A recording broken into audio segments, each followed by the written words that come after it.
Okay. Now, there we go. We're on air. Okay, so it's live. Hey! Hey, everybody. Hey! Oh, shit. What are you? God I damn don't it. know. I'm in Brazil right now.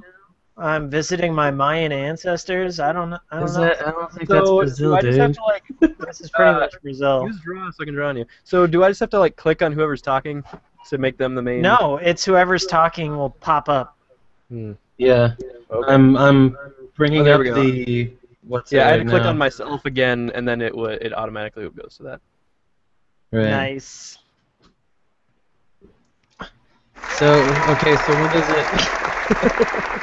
So when does it broadcast it to the people? What? It's live. It's going live on. right now, dog. Right. Alright, cool. All Then right. we'll just- So, and then- Mr. okay, cool. MC. Mr. This, MC. okay. Welcome to the Friend Simulator podcast. This is episode 3 of Now 400. with video! Video! We have slightly upgraded our set, and we are mustaches. and we are immature as fuck still, so that's a good thing. God damn it! Please don't tell me we're just gonna become that shit. We're gonna add fucking sound effects every 10 seconds. I am Kirk Almighty, as not listed by the name. Yay! God fucking did it. Coco Matter Reviews on YouTube. I got a Twitter. Kirk Almighty. I got fucking everything else. Today I'm joined by, as usual, Mr. Hikikomori Media. Hikikomori Media. Hey, what's happening, guys? He's It's me. he's a resident cake eater with a mustache and his stupid Sure. sunglasses. Take him off. That's the garbage beard. Plug yourself. What do you got? What do you got going on? All right, so welcome to the Friend Simulator podcast, episode 3. This is themed around SGC, the Screw Attack Gaming Convention from 2015. We just attended that last week. Hey. I'm going to share some cake with Screw Attack. Okay, good.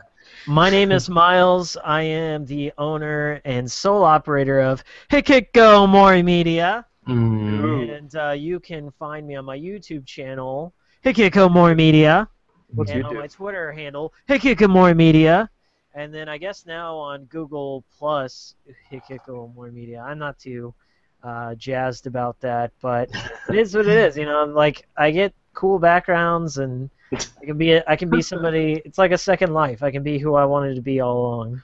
God. I'm on vacation now. And it is our 3rd episode, and already by the 3rd episode, we're getting boring as shit enough to have a guest on. And this week, we got our friend David. Hi, Hey, my David. name's David. It's actually my channel right now that this is broadcasting on. Yeah, so it's so it's just kind of weird that it's like you're a guest on your own channel. Right. Hey, everybody. So plug the channel that they're watching this on. This channel is King Game Review. As Oh! Ooh, with the crown. Oh, he got it. He's fine now. Yeah. Great.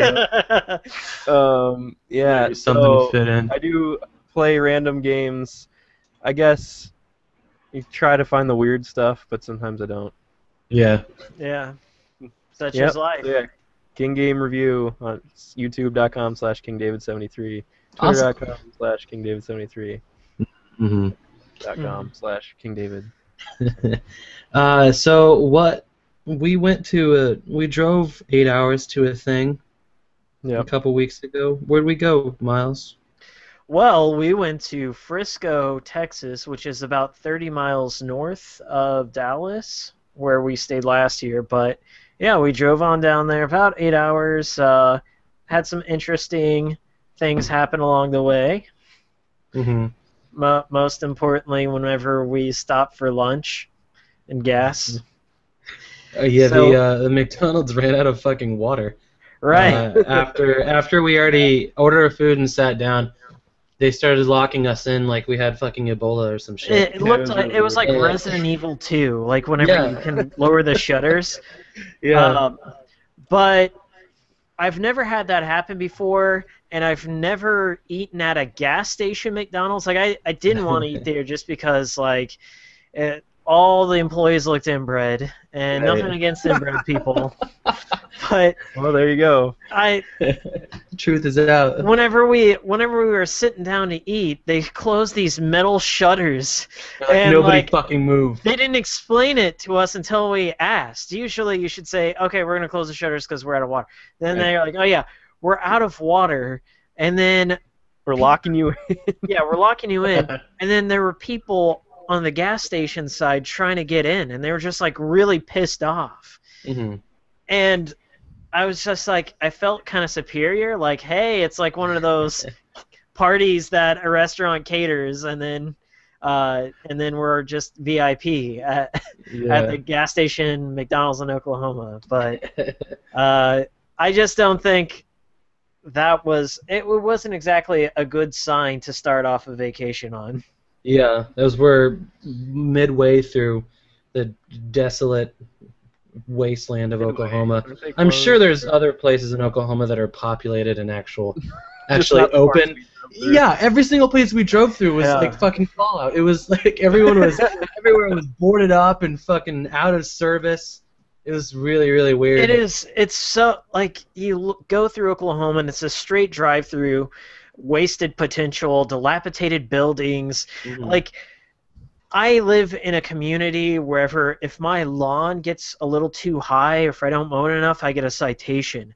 Yeah. There are like roofs caving in on themselves as you drive by a main highway, and nobody gives a shit, and that makes me sad. Like, you know, you could bulldoze it and you put it in a Dunkin' Donuts or something, or at least tear it down so no crackhead goes in there and dies, you know. Right. But that's Oklahoma, so if any of our viewers are out there living there, I'm very sorry that you live in such a weird state. I know, it is strange. Don't they have like a giant state fair or something, or there's like horses involved? Maybe. I'm sure there has to be other places that look better than that. I'm sure we just stumbled upon like except like the Panhandle. I don't know how much it's fucking recovered since what was that book? Not Grapes of Wrath. The Dust Bowl book. No, that was the Grapes of Wrath. What? Oh, that's right. It was. Goddamn. So I don't know how much it's changed since the Grapes of Wrath, but it has to be more. I want to say civilized, but it's gotta be more populated. Not by much. But anyway, Texas. So we're in North Texas, white people Texas, as a couple of my Latino friends told me. Just one. Only one. Yeah, my one. And it was Cyrus. But yeah, we were in Frisco, the Screw Attack Gaming Convention. It was my first year, and I had an absolute fucking blast. Oh yeah. And then Miles' third year. It's my second time. Second time, and then David's been almost all of them. David has been to 4, I think, right? No, that was my third one. I didn't go to the first two. Oh, okay. But yeah, there's a lot of people there. Craig's there. Pro Jared was there. Yeah. Meg 64, which I was excited about. There was Peanut Butter Gamer, Rooster Teeth, John St. John, who is and Big the Cat. Yeah, and Big the Cat, don't forget. And then he was like Mercenary number 3 and all these other games. Yeah, right. He doesn't really have an extensive resume of things. He's on this YouTube show called Cinema Sins, I think. And he's just like, the top 5 reasons why Battlefield Earth sucks. And that's what he does. Right. Who else is there? Mega 64 is obviously who I go to see. Yeah, Jimquisition. Oh yeah, Jim Sterling. Jim Sterling. Gaming was there. Matt Pat was there. Oh yeah, Matt Pat. Wooly was there. Super Best Friends play. I honestly don't watch their stuff, but I hear they're pretty good for Let's Players. Yeah, I like Best Friends. I haven't watched them in a while, but yeah, they've been on a couple podcasts that I like listening to. So yeah, it's good to hear them. My favorite thing about Screw Attack is I watch a lot of lower viewer count or lower subscriber channels. Like I'll stumble upon somebody and then I'll see them at SGC. Now they don't have their own panel, but you know they're usually the most humble and they're already creating content. I was creating content while I was down there, so I mean, if it's not just a circle circle jerk for e-celebs or whatever. There's us Yeah. little guys out there trying to make a name for ourselves. It's like a step down in celebrity-wise, and also a video game version of VidCon, I guess, which just happened a week or so ago. But I mean, yeah. I guess it's a way more niche thing, video game YouTube stuff. Even though they're starting the whole video game YouTube thing, I guess. I like the eyebrows. I'm experimenting, all right. I'm trying to form my identity on this channel. Okay. But yeah, I had a fucking blast. The only convention I've been to besides that is a convention here in Overland Park. Is Nakacon. It's an anime convention, which I'm not really huge into anime. I can get down with it every once in a while. Yeah. But I mean, the last couple of years, the only reason I went was because they had a couple vendors that were video game oriented. But like this year, I don't think there was any presence whatsoever. But I mean, they always have a game room, but it always stinks of shit. So I just stopped going. But then I realized that these guys were going, so I went with them, and I was so glad I did. The only part I didn't like was just the 8 hours down and back. But I mean, that's every vacation you go on, and it's a smooth 8 hours. It's like just one flat road that takes you there. Yeah. Not as far as I live in Missouri, so Missouri's just like hills all the time, and then you're like in a fucking desert dune over here. But so it's a nice, and we were playing some games on the road, like Jarrett. Yeah, I'm pretty good at it. I'm pretty good at it, I have to say.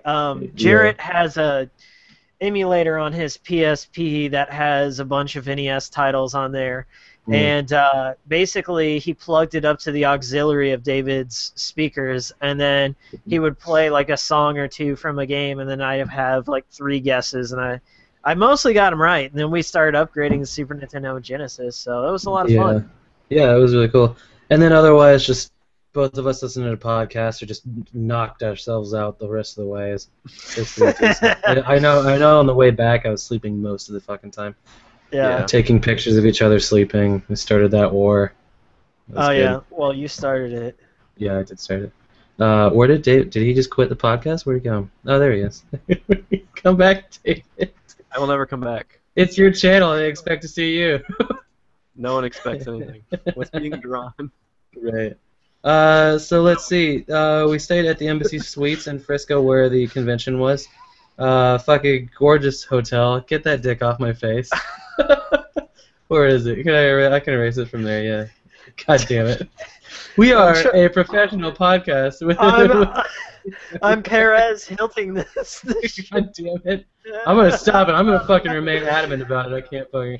Anyway, what happened at SGC? We were trying to concentrate on what the fuck we're talking about. Too. Okay, so we arrived down at what was the name? Was that the Embassy Suites? It wasn't the Hilton.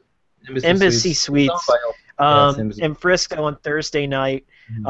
We were located next to the Dr. Pepper ballpark. Yeah, it's this it's a Little League stadium. I forget, or not Little League, minor league.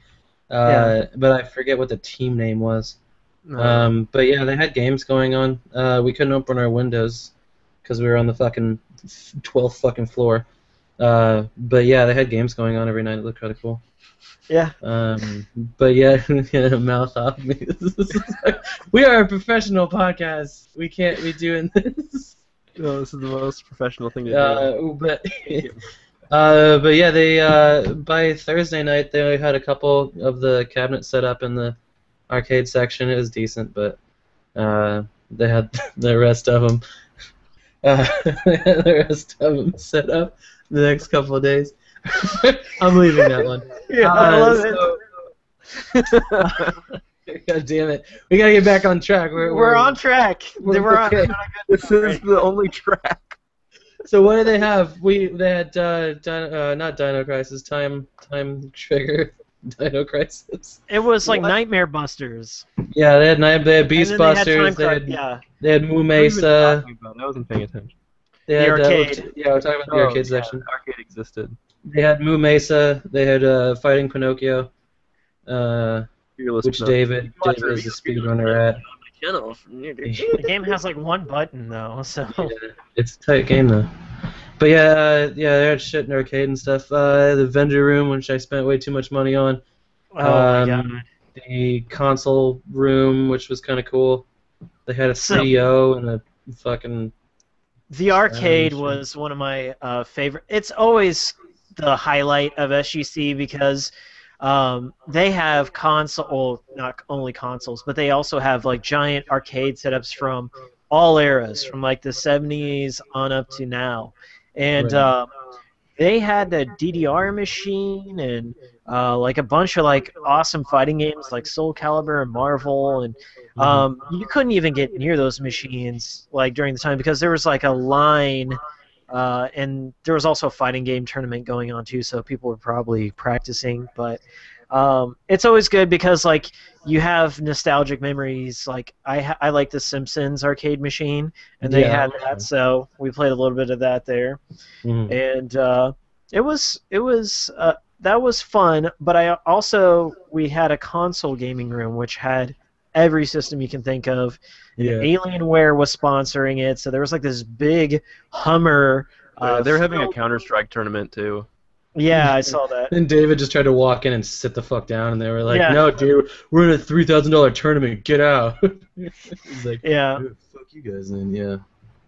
So every time I look at your face. I know, I can't take this. Well, there was also a fighting game, like a Killer Instinct tournament. David tried entering that, so you want to talk about that? Well, I went up and they're like, I'm like, oh, is this the Killer Instinct tournament that's starting in like a half an hour? And they're like, yeah, but you had to sign up like hours ago, if not like yesterday. I was like, well, I didn't know. I saw it on the schedule at this time, so I came a little bit early. And I thought that'd be fine. And then didn't they do at the Meg 64 panel? He was like, "No, they just accepted everyone everywhere." So like, right when it was about to start, there's only like 10 people signed up, so then they started letting people sign up at the last minute, but I already left because they told me I couldn't. Yeah. So I was bummed out about that. That's dumb. I didn't go to any tournament things. I know I'm just gonna lose fucking first round. They're fun though. Look like they're having fun. What's gonna happen now? Oh, I was actually gonna give you a nice little text box. Oh, good. And then I was gonna. Oh God. Well, I don't know what's going on. Well, I mean. What did I bought a bunch of NES games up there. David, what did you buy? Well, I bought a thing. A certain thing. What kind of thing? You bought something called a DO. You bought three of them. No, I bought a 3DO in box there Really? with a couple games. Yeah, that's pretty fun. It was really fun. We played it in our hotel room for a while, and now I've been playing it a lot too. How much did you spend on that 3DO? I got it with a game. Well, I ended up buying like a few more games. So overall, I had 2 controllers and 2 games and 2 demo discs. And I think I spent a total of like 110 or 120. That's not bad. Yeah, that's pretty damn good. I mean, with retro consoles, like even trying to find an NES with a couple of games or Super Nintendo, they've inflated them to about that price. So 3DO, that's a good find. Yeah. And I gotta say, I think it's an underrated console. I've been having a lot of fun with it. I don't know about that. It's my favorite thing. I think it's rated just properly. Twisted was fucking sweet though. Twisted was pretty cool. Yeah. Pretty cool. What else about the 3DO? You can burn games for it. You can just have the whole library on your fucking I gotta disc. say, like, I'm sure a lot of the ports of or versions of the games that were ported to the Saturn and the PlayStation are a lot better on the Saturn and PlayStation. But there are a lot of games that were like ported from the Sega CD or ported from DOS and stuff, or original games that are good on the 3DO. Mm. Yeah, well, I have 0 3DO games, and I've had the system for like 5 years. I got it on Craigslist from some dude for like $20, but from my understanding, the 3DO has like one of the best Street Fighter ports of like the PlayStation Saturn era. Yeah. So I'm gonna have to check that out because I love weird systems, but I also love playing fighting games on them. Yeah. But the games, you also had this demo disc, and on that demo disc there were some like neat little mini games, and then there was some like applications on there or something. They weren't like real games. Yeah, it's like here's what the 3DO can probably do. It's like like those Windows Media Player visualizers. Like there was an app that was just that, and we just spent like an hour messing around with that. Yeah, it was just all the button combinations just made it like slightly different like patterns and shit. And it was could spiral it and make it go fucking insane. It was nuts. You need to do a review of just that. Right. Just well, you said you were gonna like create some sort of thing for your channel using that. Yeah. I think that would be awesome. A video and then run it through Google Deep Dreams. Yeah. Oh, that would be crazy. Crazy. But let's see. The Hikikomori Media uploaded a video like he does every year about SGC this year. You want to talk about a couple of our subjects this year, Myers? All right. So I guess this all started like when I started my channel last year. I started it in, I believe, July of last year. Like I had this idea in mind to make my own review show and then also kind of put out some funny skits every once in a while. So the opportunity arose to join David for SGC. So I was like, I wouldn't say it was at the height of the Phil Fish thing, but like that's when I decided to go down with a character in mind. So like that's my SGC 2014. That's on my YouTube page. But this year I had some ideas in mind, but there wasn't enough, or there weren't that many people that I knew that well, or I was familiar with their channels that I could kind of riff on them or like do something to make them feel uncomfortable. Because that's my goal. No, and I was just like, I'm just gonna go down there and film since I was bringing my own camera instead of using David's. Last year, like 2014, I used David's, but now I have my own setup. So it's like, I'm just gonna let SGZ like tell me the story, and so.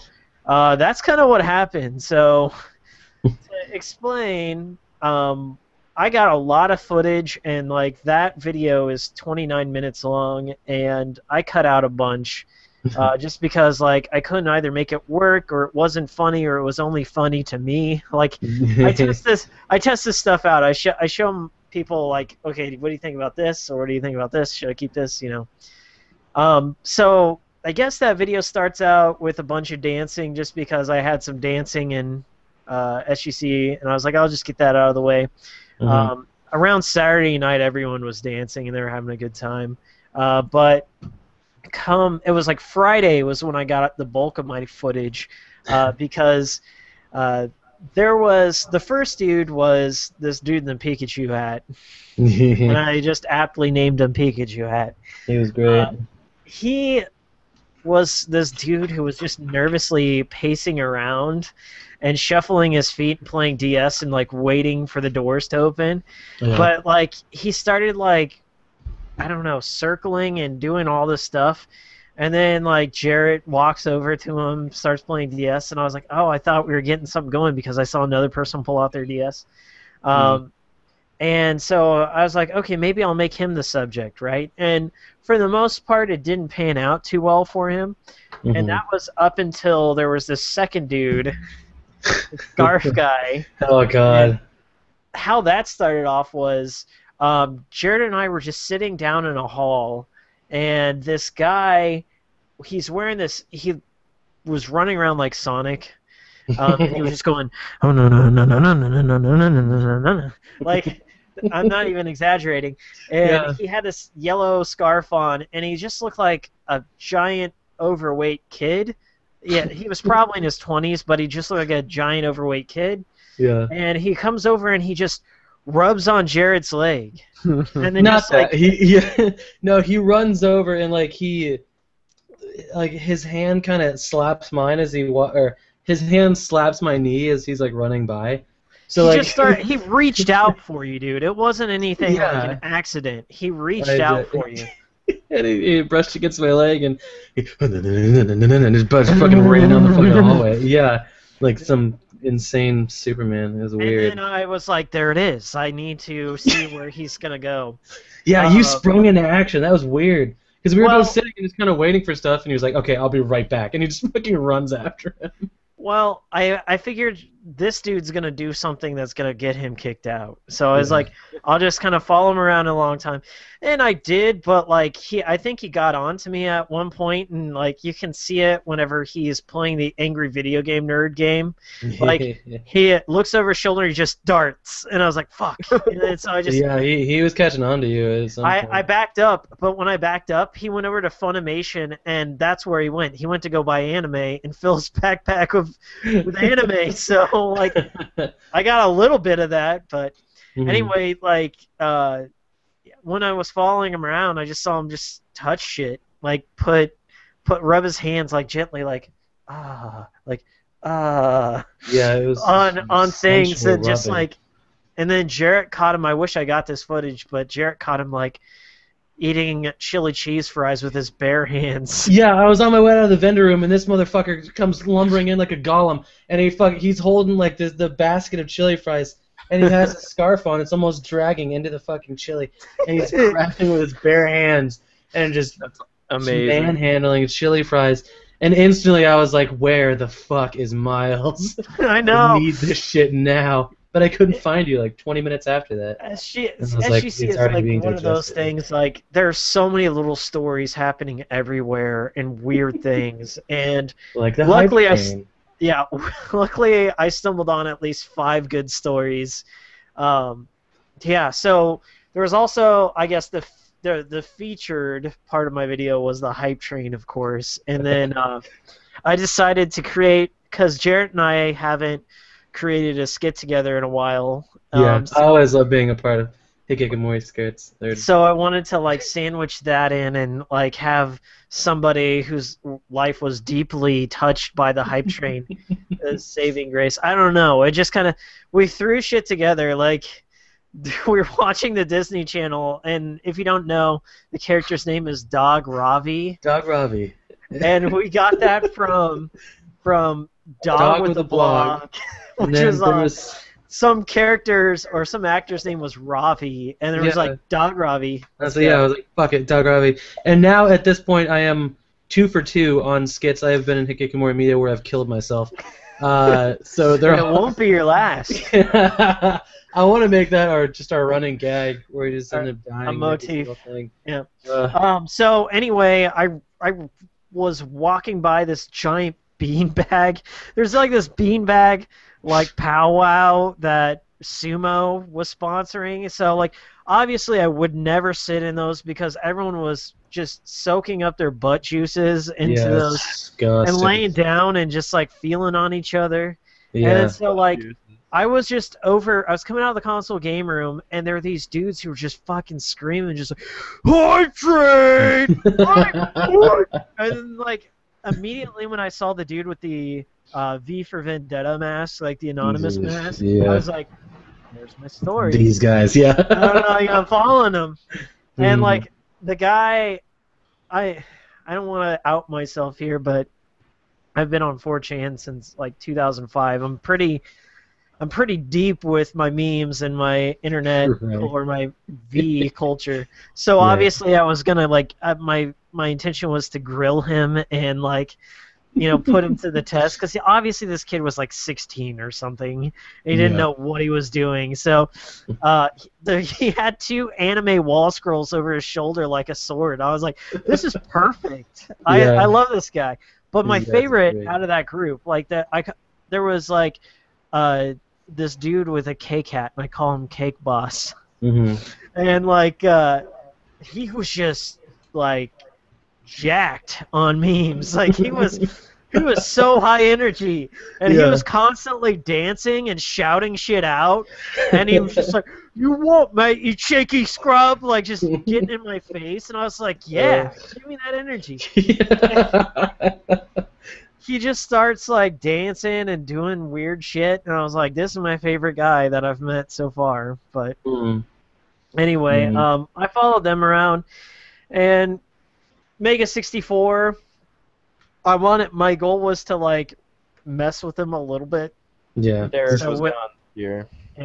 So we went to the panel. Like I don't know if it's implied in my video, but went to the panel and they're like shit talking on Deadpool cosplayers, which I agree they aren't the best Yeah. Holy shit. cosplays. But the guy was walking around with a Deadpool costume, and he had a sign that said "Hug me," and I was just like, I went up to him and I was like, "Hey, my name's Miles, and I'm with Mega64, and Sean over there really likes Deadpool. Could you go over there and give him a hug?" And then he's just like, "Okay," and he's like, "Which one's Sean?" I was like, "He's one with the blonde hair." Yeah. So like, I filmed this fucking Deadpool just walking up and getting shot down by Sean, and then like you could see Garrett and Rocco over there just like, "Ah!" like in the video. I was like, yeah. So that was my little gag on them. And then there was that like ninja dude, like that dude in all black that went up to Garrett when he was playing DDR, and he got denied. I had nothing to do with that. That was just yeah. That was just some dude just going around fucking with people. Yeah. Like he was doing the finger guns to everybody, and he went up to Garrett and High just went up to like a five! high five. Yeah, and Garrett was like, "Get the fuck out!" Or no, he didn't even say fuck. He was just, "Get out of here, like, man." Get out of here. Yeah, and the dude in the black suit was just like, just give him the finger and shit. It's like, this is an obnoxious douche.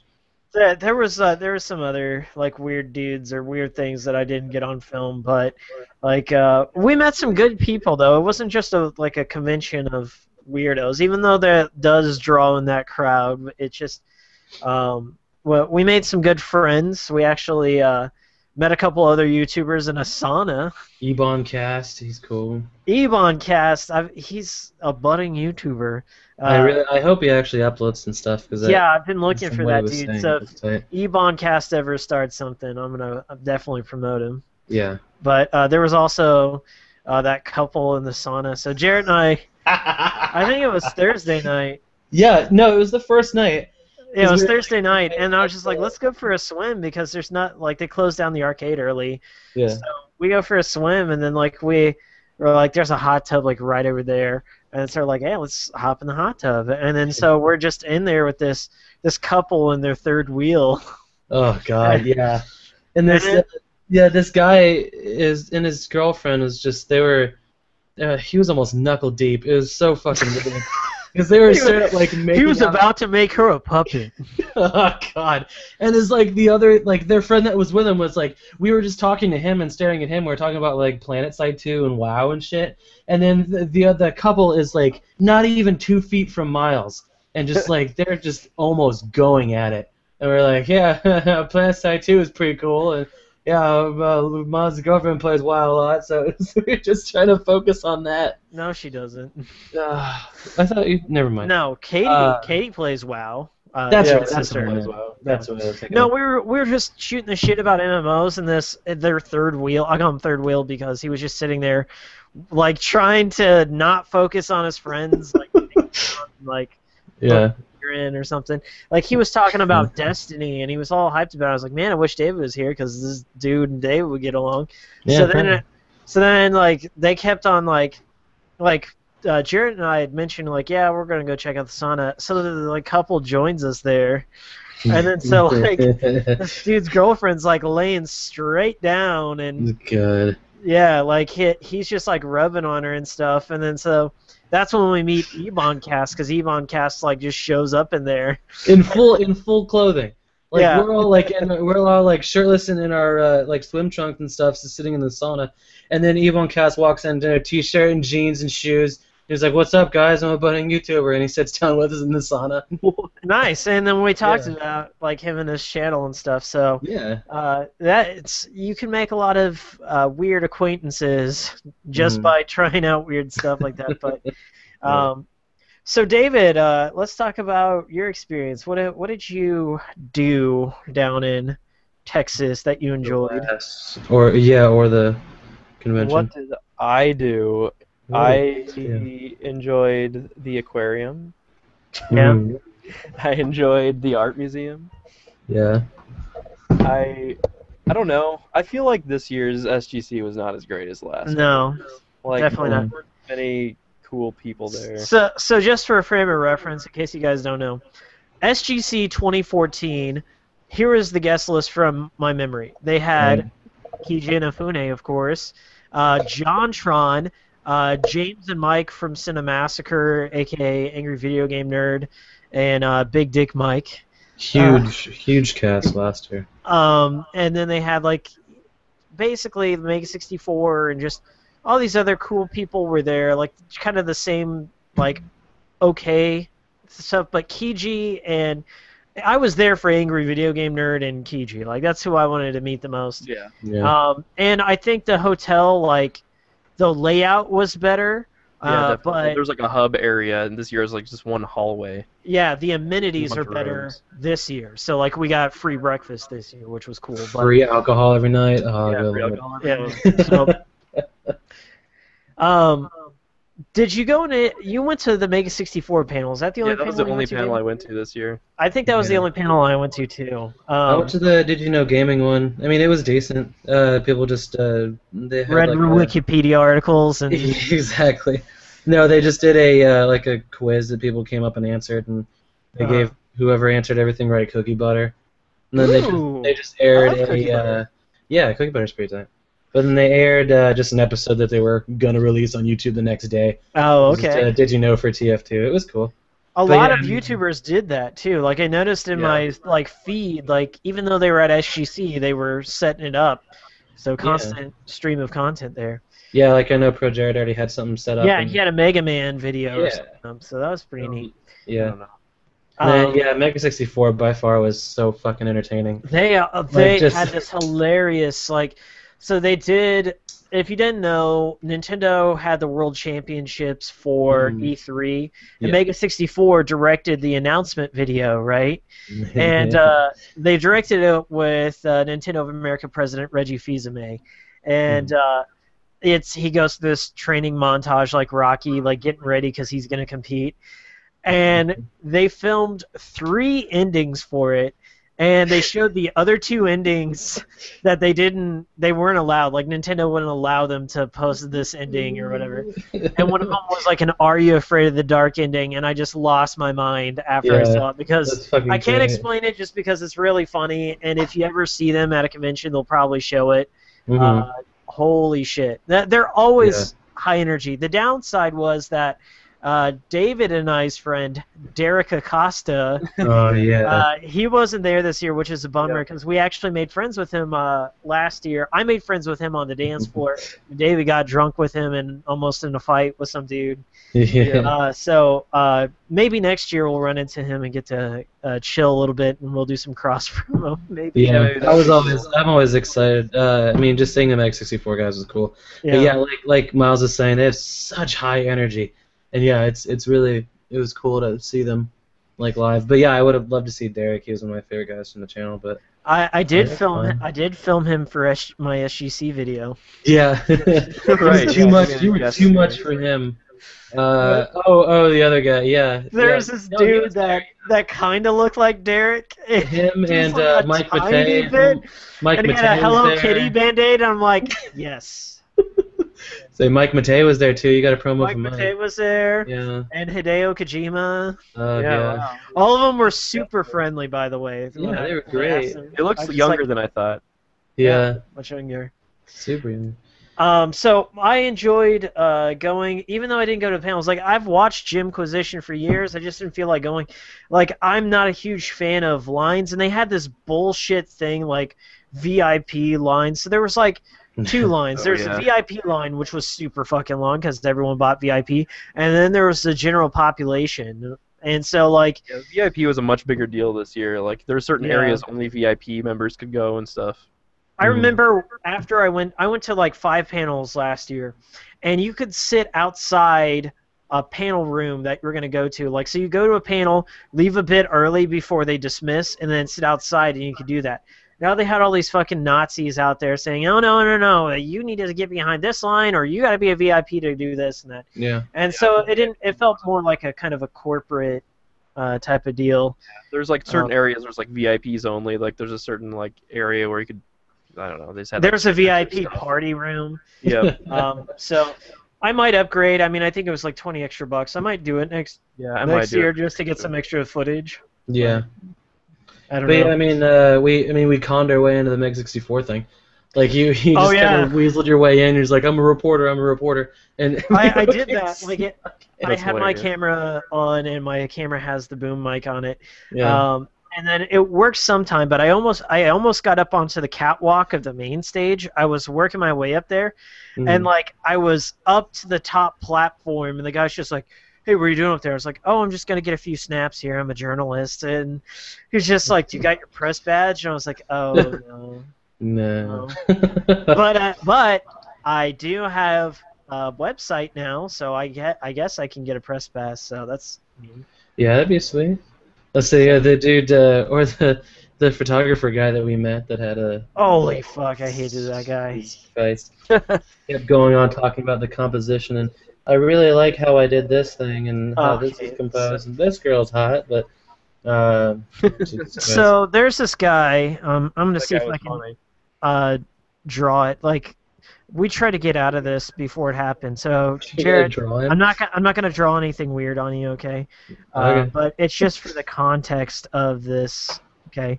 So if you don't know anything about like sight lines and all this stuff, like there's like these certain dimensional lines that if we look at Jared's face, like there's perfect proportions of a picture that you can take, right?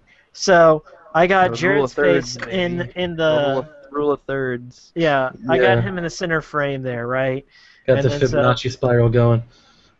So this guy comes out and he like just came up to me because I had a camera, and he asked me, he's like, "Are you a photographer or something?" I was like, "Oh no, I just run a little YouTube channel. You know, I'm here just taking pictures for fun."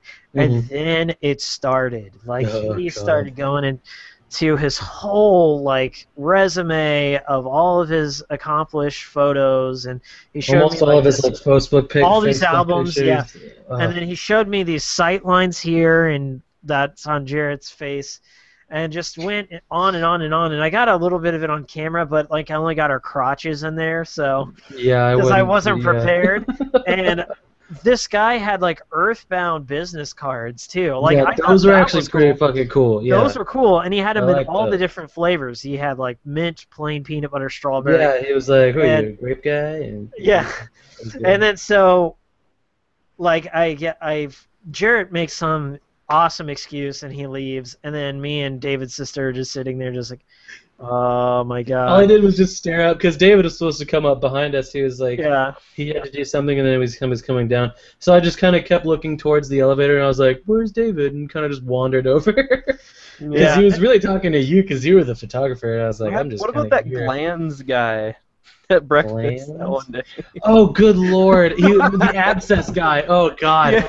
So me, David, and Katie come down for breakfast, and we sit down, and we sit next to this boy, girl, person, and then this other dude who's that's not for you to assign, mister. Yeah, I'm so sorry. This is an otherkin. But then this other guy, because it was like a gender-neutral name too. So yeah, it was TJ. Right. Yeah, it sat down and its name was TJ. Yeah, Pat. Yeah. And then, but it isn't really about her. She was cool. No. But this other dude sits down who has been on disability unemployment for his abscesses for the last 5 years. And he just abscesses. Okay, so we're sitting down and we're fucking eating breakfast, right? He just comes up to us out of nowhere. Yeah, because like that's how it always starts too. Because we're sitting there, and then TJ's like kind of already sitting there, just be like, "Oh hey guys, how's it going?" And then this dude, like, he's at the other end of the table, like it's a 10-seat table or something, and he's at one end, and then we're us three are at the other end, and he just goes, "You mind if I sit next to you guys?" Just really fucking loud. He's just like, "Well, if you're here, I might as well sit near you so I can talk to you too." And he fucking sits down, and he's like, "So let me tell you about this fucking cyst I've been draining for the last month." And it's just, he just keeps going, and we're like, "We're eating fucking eggs, man! Like, this is so weird."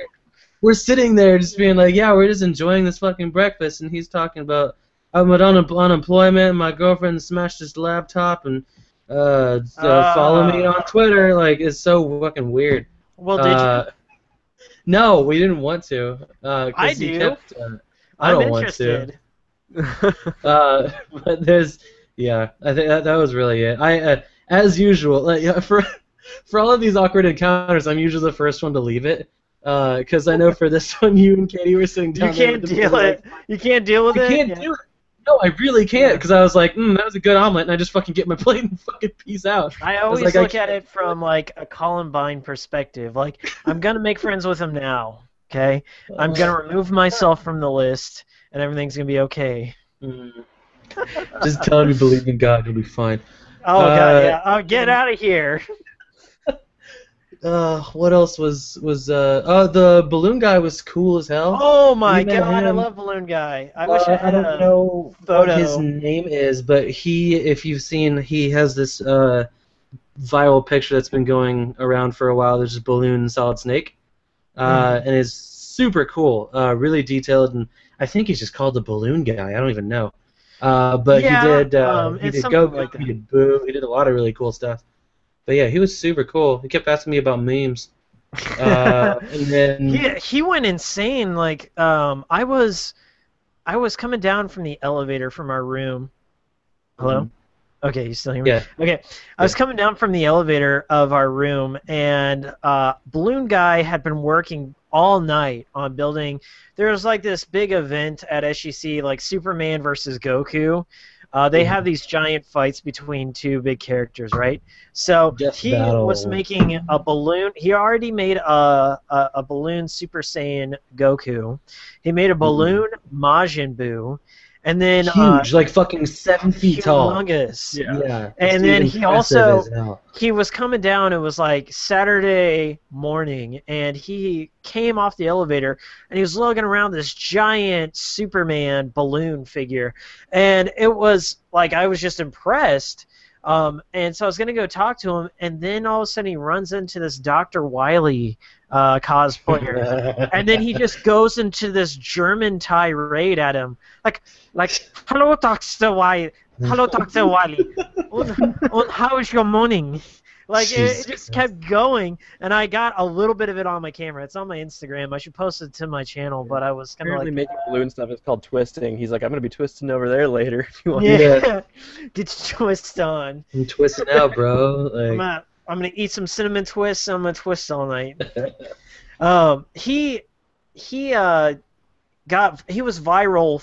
I wouldn't say he got viral. he got HIV positive. he got some virus. He went viral in like 2013 or something because he made.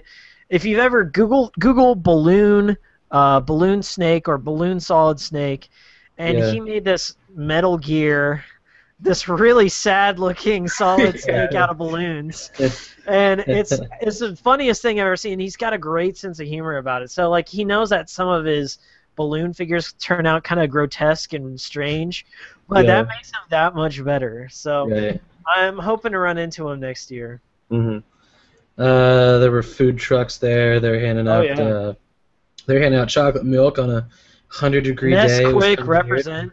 Yeah, I got my. Me and Miles got. Where is it? Our little Nesquik keychains. What? They're handing out the Quick. That was one of the only things that I got from SGC. So let's talk a little bit about the convention floor. And so this is kind of a retro game. I wouldn't say it's fully, but there's like a lot of retro game representation. I feel like every year they're trying to get like more and more broad. Yeah. Like it's not as focused anymore. Well, they have a bunch of game vendors there, and then they also have anime peddlers like Funimation. Like legitimately, Funimation was there. Because they had all the voice actors from DBZ were there. From Funimation. No, and we didn't go to their panel. I kind of regret that. Yeah. But we went to the showroom floor. There was like an indie game room, and it was combined with the convention hall this time. So like, it was kind of too loud if I wanted to like do a character anyway. So that was kind of crappy. The like vendor room and there was only like 5 indie games there. It was not as big. Yeah. But our friends at from what's their game company? I know it's Super Rad Ray Gun is their game. I don't. Is it Midnight City? No, that's the publisher. That's the publisher. But the developer was. Our friends, our friends who are creating Super Rad Ray Gun were there, and we also had We also had some retro game vendors there, and like obviously the YouTube celebs were True fun shilling their shit. Mm-hmm. True fun. Okay. But it's True fun, TRU fun. Yeah. So prices and stuff over there are a little bit atrocious. Maybe it's because the market's changed. Because I did a lot of my retro game collecting about 6 years ago. Yeah, So Oh yeah, super before the early. bubble. Yeah. But now, like, I can't justify even like $20 makes me feel like I've got knots in my stomach trying to buy Yep. something. Mhm. But they had some rare stuff. Like I saw Flintstones 2, Dinosaur Peak, which is one of the rarest NES games. Mhm. They had one of those Play Choice 2, not the 10, but the 2. It's they used to have these in Pizza Huts. It was a sit-down NES. And Yeah. they had like Castlevania on one side and the Goonies on the other, and it was a built-in NES hardware. Yeah, you and could buy was it a for little like fun. $1,000, or wasn't it? Yeah, Yeah. I was only 1,000 shy of it. And then like the vendors were swapping out their wares constantly, so you had to like Yep. come back each day to see. Like one day this guy had NES, and the next day he had Dreamcast. Like it was Yeah, it was like, oh, crazy. all these rare Sega things, and yeah, I mean, there was a lot of stuff. A lot of people selling, even like bootleg or unlicensed stuff. Like I saw a copy of Star Fox 2. Yeah. But yeah, tons of rare shit. I saw. I mean, I guess just saying Earthbound now isn't really that rare, but I mean, Yeah. it's still super fucking expensive. But yeah, I mean, I saw Earthbound, Sunset Riders, Shadowrun, and yeah, a lot of really rare stuff. But There was this one where David bought his 3DO. That guy had the best setup. He had yeah, complete a lot of good box. stuff. He had instructions. He had every system you could think of, and then he had old like 70s toys and stuff. Like David kept putting his hand in this Pac-Man puppet the entire time, and it was It's the weird. dirtiest looking. It looked like some dude had stuck his penis in there at one time. Just Went this waka, gross waka, waka, waka, waka, waka. Harlequin. Yeah, this gross Harlequin-eyed looking Pac-Man doll is I was disgusting. supposed to buy them. They're only $10. I kind of regret it, but then I looked Yeah. on eBay and they weren't that expensive. So. Yeah, Yeah. a lot of that old retro shit was there.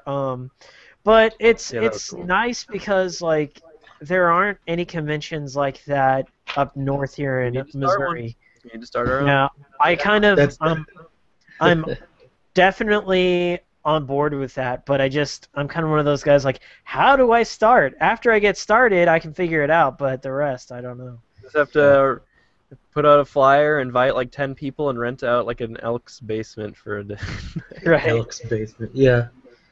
And it'll catch on after 2 or 3 years. Yeah, and then like invite like Vintage Stock to sponsor it and have a little table there full of old games or something. Right. Yeah, I mean, like, that would be cool. I'm going in October to the Portland Retro Gaming Expo, which is more focused on, like, from the 70s up to around the 90s. And a lot of big YouTubers are going to be there, of course. But I'm looking to go there to really check out Portland and the Seattle area. But Yeah. Seattle itself is just, like, Seattle and Pittsburgh, for some reason, are like two of the meccas for retro gaming. Like apparently there's just a ton of copies of everything there.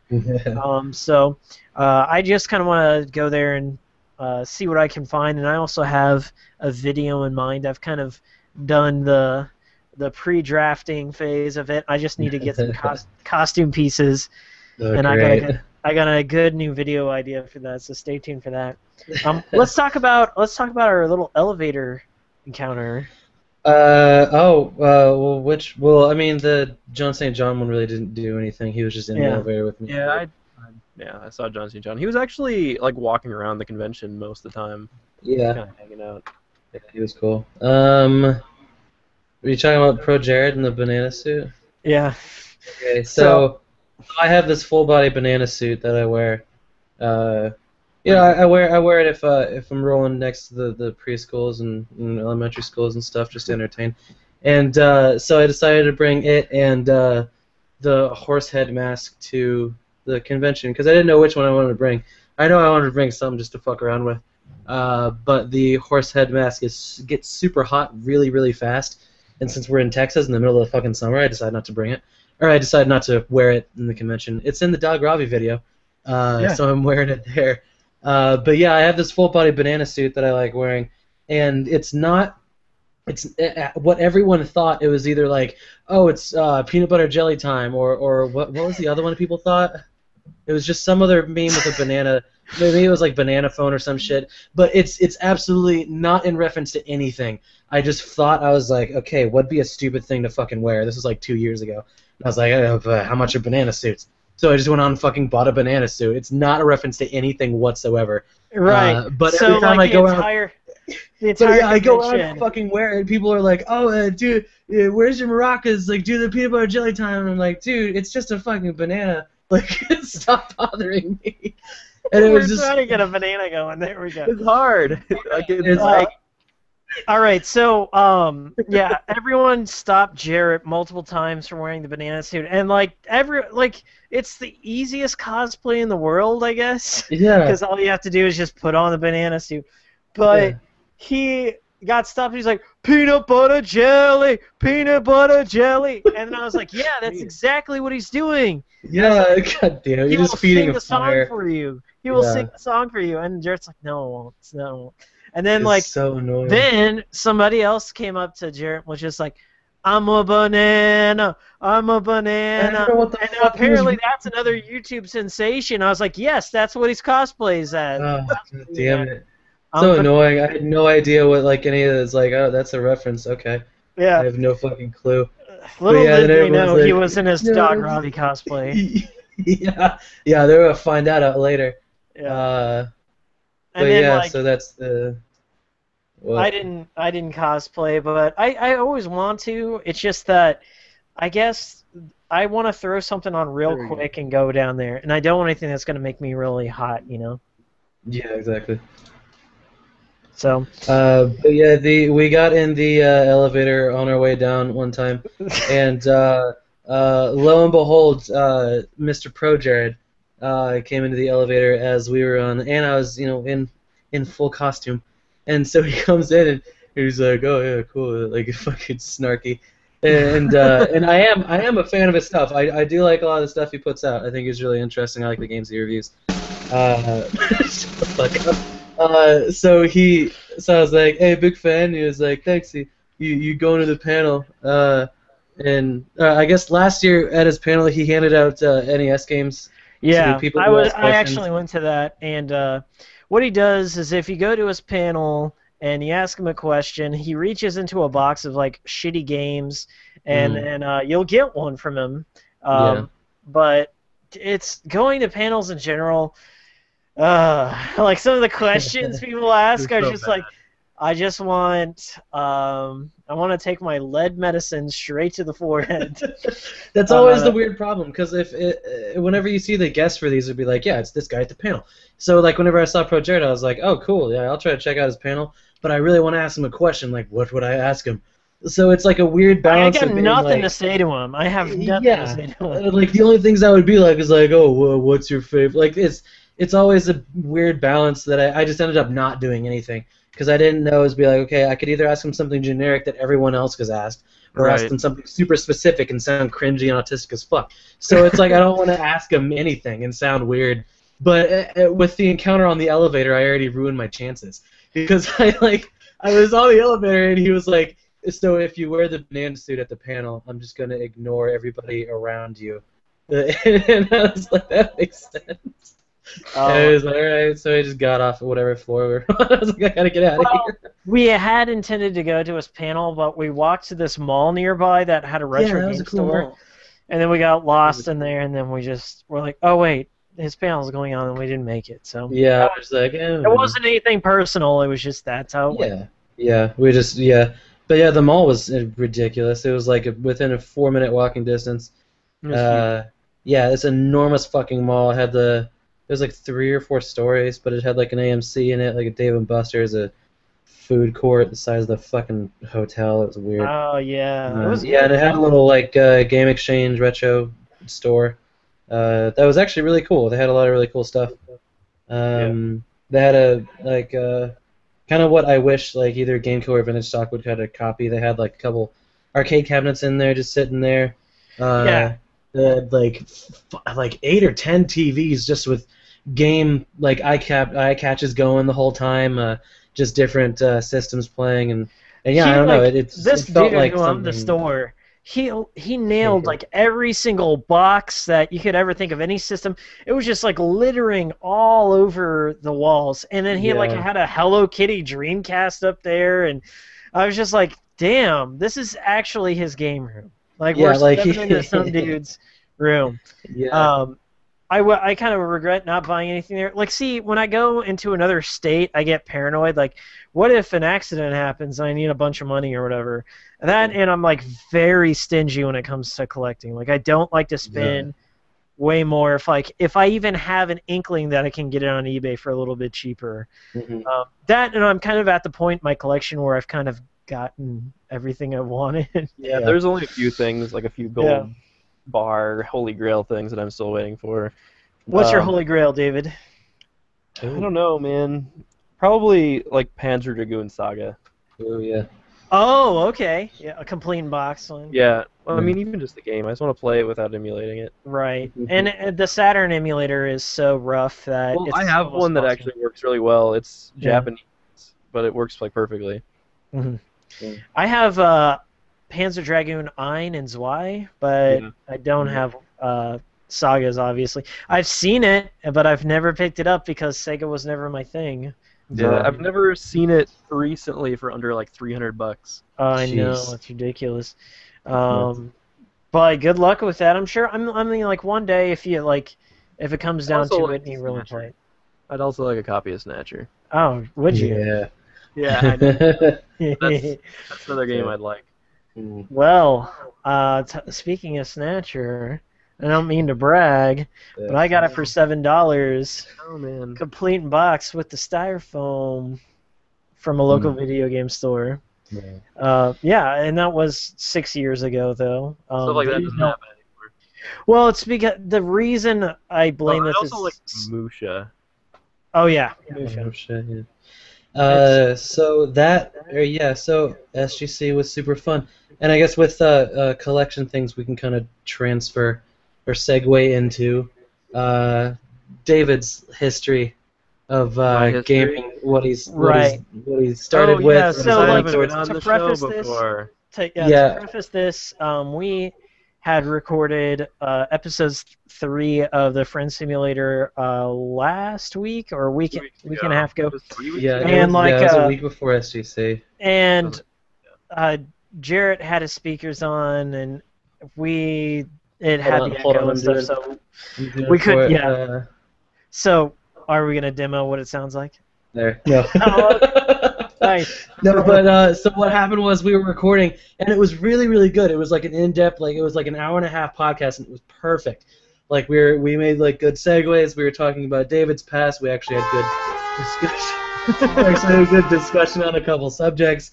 And one of my other friends was like in the room with me. But like when we started recording, I wanted him to be part of the conversation too. But we started getting into it, and I didn't realize that I didn't have my headphones on.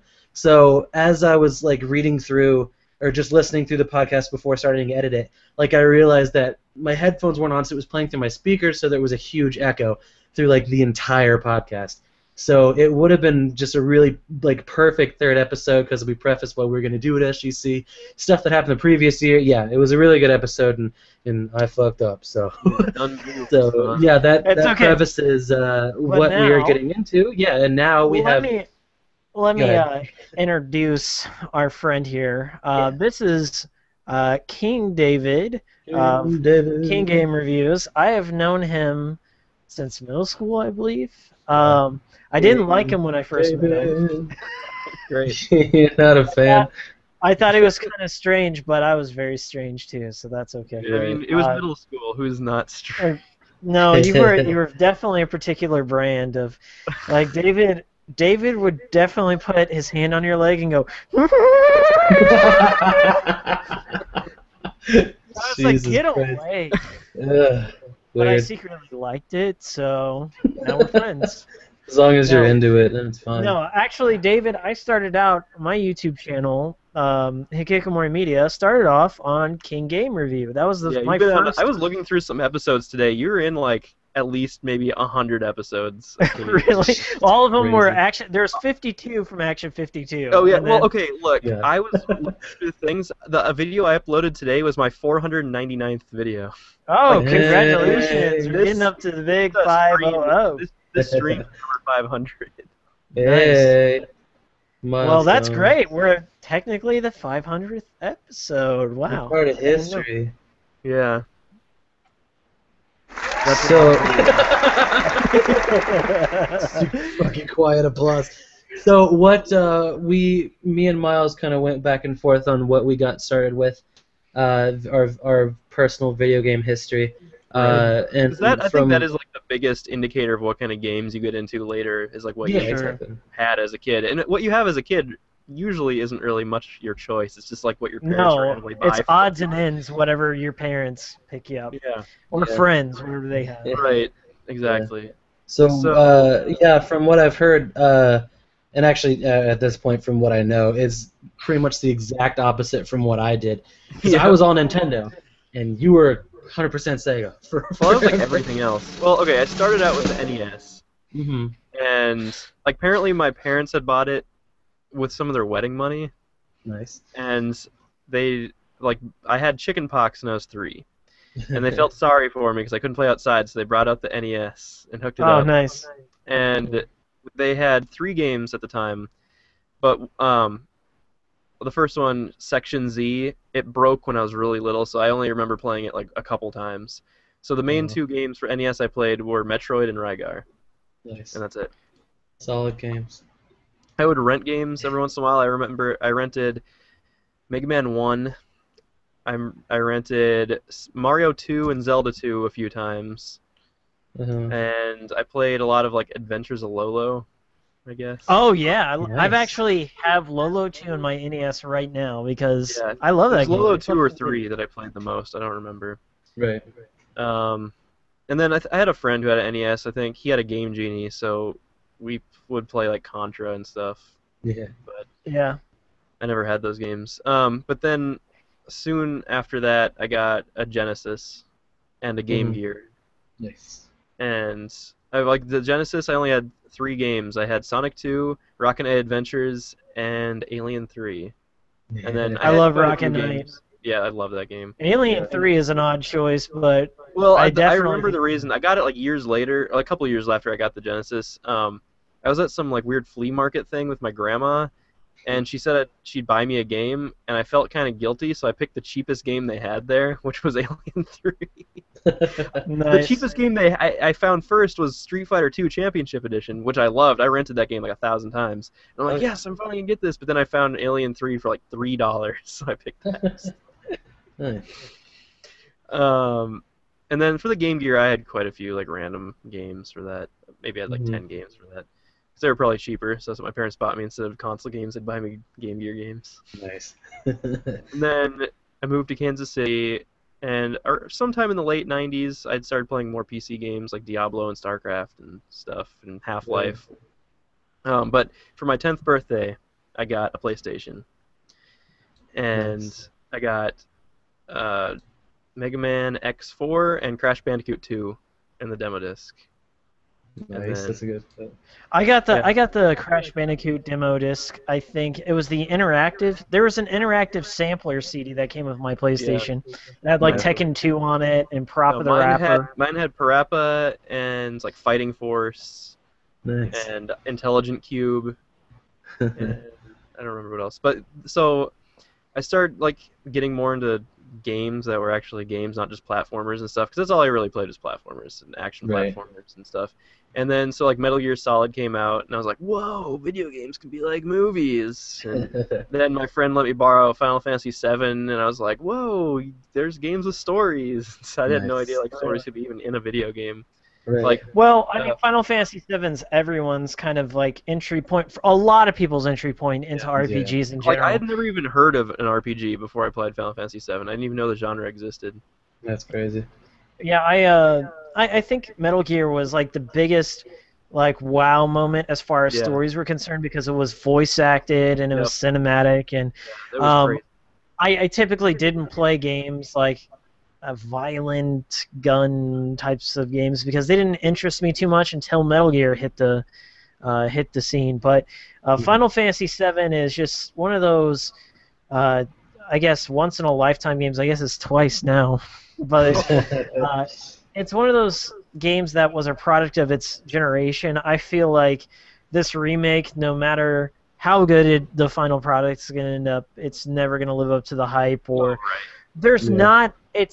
We're already at kind of a chokehold on as far as graphics, and I think we're kind of at the peak already as far as they're trying to do VR now, like that's supposed to be the next level. Yeah, I mean graphics really gets good, like lighting. It's not gonna get Uncanny Valley for like another 10 or 20 years, but like I don't think it's gonna be a huge pioneer like it was during its era, because Final Fantasy VII was like huge because it was a big story. It was mainstream. Like there was movies. There was I remember, all like, sorts the of crazy first stuff. time I played through it, I thought like once you left Midgar, I thought that was like going to be the it, and then it's like the beginning of the game. You're like, what? There's a whole world out here. Yeah. You're, like, mind blown. Well, and it was very adult because like they cussed in there, and you could earn a lot of cussing points from being a character in Final Fantasy VII. They said shit. They said damn it. Like basically all these are Barrett's lines. Yeah. And then Tifa even says retarded, which some people have their panties in a twist, and they hate retarded, and now it's like the new N-word. Yeah. Retarded's the new N-word. Jesus. That's the title of the podcast. Yeah. Anyway, so that, and there's the transvestite scene with Cloud, which I think is completely okay. But yeah, that's fine. That's awesome. A lot of people have raised concerns that the new Final Fantasy remake will. Now? Well, nothing's wrong. He's having a good time. Yeah, he's awesome, man. He's tight. Yeah, getting it. But anyway, it's definitely a product of its generation. I don't think it's gonna be replicated. I don't think it's gonna live up to people's standards. Well, I know I kind of went off on that tangent, but yeah. All right. So around that time, my friend also got a Game Boy Color, so he gave me his Game Boy, and then I played through Pokemon Silver. Yeah. And then someone broke into our car and stole my Game Boy. Oh my god. Yeah, I remember you telling me that. It was like, cause you said you almost like built it up to the point where it was like, oh, something ran over it, and I was like, nothing's gonna kill it, but the only thing that could fucking get rid of a Game Boy is if someone fucking takes it. So it's like, that's sad. In 2001, I got an Xbox, and so I've been playing like Xbox mainly since then, I guess. Yeah. But I mean, I've also collected like everything. I collect mostly like the weird old stuff. When did you start collecting? What drove you to start your collection? I don't know. Was it just like a gradual thing? It was a gradual thing that I started, I think, mostly like in college when I didn't have any money, I didn't have like money to buy new games, so I'd see like old video games in like thrift stores and stuff for a couple bucks. I started just buying them. That's what happened to me, I think, too. It's just I'm like, I want to play this old, Sega Genesis game I used to like, and I would find it for $1 and be like, oh, okay, I'll play it. Well, I think when we hit adulthood and we had to start paying for shit on our own, like $60 became a lot more valuable. That and nostalgia started to hit in. So like whenever you get old enough, you start thinking like, oh, remember when things used to be so simple and there wasn't DLC and all these different things required like patches to make a game work. Like games used to work out of the box. So like NES was that thing for me. Like I just that was around the same time that Shop Goodwill, nobody knew about it. Oh yeah, that was the spot for a while. Like now it's not. 6-7 years ago, nobody knew about ShopGoodwill.com. Now all these vendors go there and they scoop them all up. Yeah, like I got my Master System and Television, ColecoVision, Atari 2600, Atari 7800, like all my old Mattel Aquarius, Coleco Telstar, Pong. Like I got all that old stuff on Shop Goodwill for like $1 or $2. I had like shipping was kind of high, like $10 or something, but like I got all those things for like a couple bucks because I was the only bidder. So if you look over here, what do you got? Looking for your face. This is like my PS2 collection up here. You're like, oh man, he probably spent thousands on these. No, I didn't. I spent Right. maybe hundreds, I would say $600 at max for all those games. Yeah. And that was because GameStop used to, they were clearancing out their PS2 games on their website, and it was buy two get two free. So I just went down. I was like, RPGs or weird Japanese games. So I got a bunch of those. But the thing was, you order from GameStop and they give you something like this, which is a generic case. Yeah. And it was falling to pieces and shit. So what you could do is you could order from the website and then go into the store and talk to the manager and say, hey, I ordered these from your website. It's missing box art instructions. Can I get them from here? And they'd say yes. So basically, I took 2 trips. I got one from the online thing, and then I also went to the store. So my thing has now been taking my collection and trying to finish it, trying to get instructions. Or Jarrett and I have this video that's not on my channel. Yeah, it hasn't seen the light of day. It has seen the light of day. It's just I took it down because YouTube was being a butthole about it. But there's this hangout of me and Jarrett one day. We went to go make custom box art, and I'm gonna put it back up on my channel. It's just I have to edit out the Hulk Hogan theme song because it flagged my channel for copyright. Is that why? Yes. Oh, that's annoying. I thought it would be like, copyright because you printing off illegal copies or something. No. But anyway, so Jarrett and I made, with the devil horns on there, we made custom box arts for all of our games. So this is a PlayStation 1 game. This is Mega Man Legends 2. But there's some really shitty box arts out there, like Ico. North America gets the worst. So I have Ico here, which is the most infamous shitty box art. So this one's the good one, but if you open it up, I'll show you the instruction manual. This is what the North American audience got. We got this ugly looking. Weird. Match up the horns. Me. I'm really stupid. Nice. It happened. Good call. So that's what Jared and I did, and that's kind of what I've been doing with my collection now. Is instead of going out and seeking new things, because everything that's good is gone. That's my opinion. It's gone or it's way to pay top price for it. Right. Yeah. So now I go and look for instruction manuals, and this one has a box art. Can I just get the box? That sort of thing. Yeah.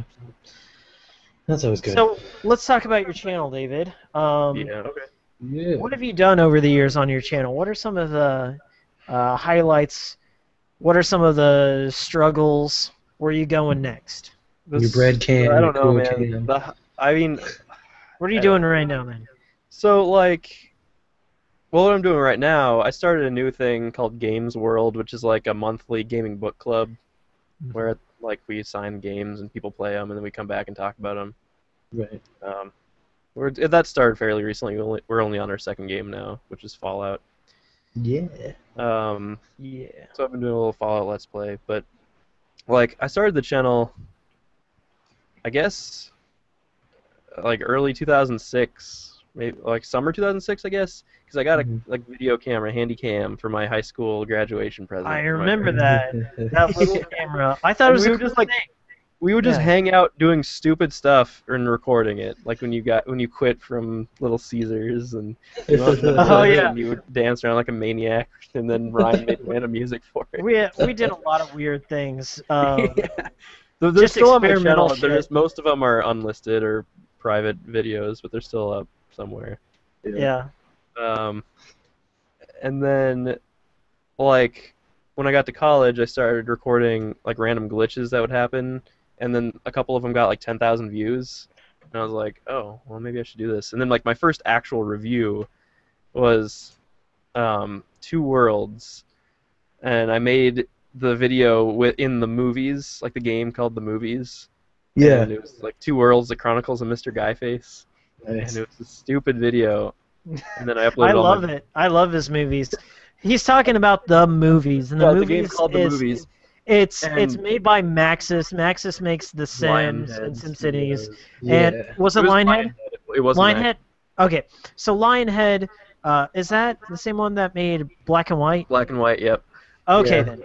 Yeah, So so the movies was kind of like a do-it-yourself Hollywood mogul simulator. Like you were setting up your own studio, you hired your actors, yep, you wrote the script, you could do the ADR on it, and you yep, could do some general animations. yeah. And so David would write his own movies, and they Yeah, were so like ridiculous, I did and that he during high voiced them himself. school. I did that during like it was like 2004, 2005, and then I would just like YouTube didn't exist yet, so I would just upload the videos to their service. And then I think like in 2007 they shut down their service, but they gave you a chance to download all your videos back from their service. So I Mhm. downloaded all my videos back and then I uploaded them to YouTube. Right. So like the ones that are on YouTube, I made like probably 2 or 3 years before I uploaded them on YouTube. Nice. But then I busted that game back out and made the review to Two Worlds, and then I did like a couple of weird random little glitch videos here and there that I would record with my camera. But like it didn't really start until maybe 2009 or 2010.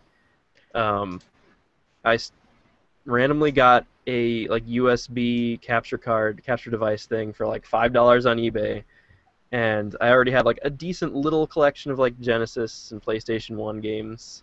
Yeah.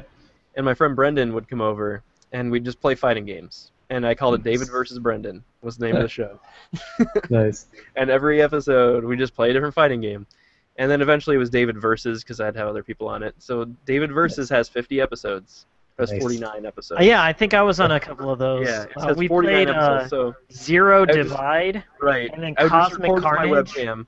Yeah. Like I had my Cosmic crappy webcam that would record Carnage. us, and it was really horrible sound quality, and all of it's terrible. But it was. And fun you to can make. hear his aquarium in the background. That Well, I was, mean, even that was before that, soothing. I did this up in Marydale for a while, up in college.